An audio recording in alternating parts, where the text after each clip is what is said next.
New at 6, when you move into a neighborhood with a homeowners association, there are expectations from both sides. As a homeowner, you pay an assessment. And in exchange, the HOA is expected to take care of your community, your common assets, and also work to increase the value of your property.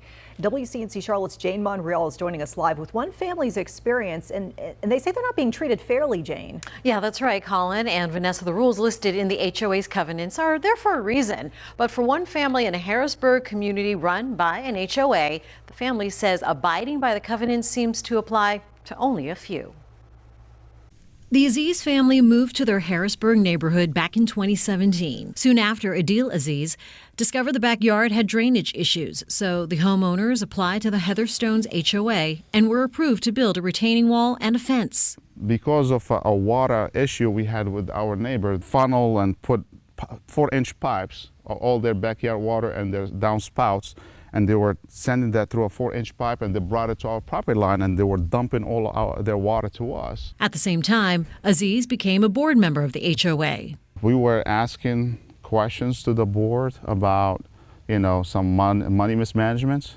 So, and I ended up being on the board, and then see how money was spent, like $12,000 for mulch. In June of 2018, a special meeting of the community was called to vote for Aziz's removal for failing to abide by the HOA's governing documents, specifically the Aziz's property not in compliance with covenants. And although the board approved an architectural request submitted by the Azizes, the board said it was not constructed according to the approval. What I feel is, because I was asking those good questions, I was asked to step down or else by a board members. It's like step down or else. Heatherstone homeowners voted to keep Aziz on as a board member, but that didn't stop the violation letters from the Homeowners Association to the Azizes. One for building a retaining wall 6 inches taller than what they applied for, listed as approximately 18 inches.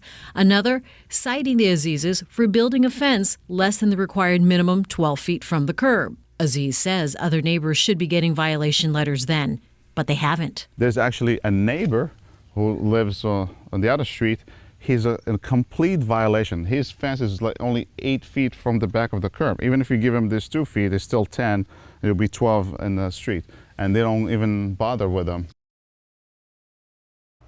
The Azizes were also cited for a third violation, a claim that they built a fence support without approval. Vanessa and Colin, back to you. Some interesting stuff. Yeah. Jane, thank you.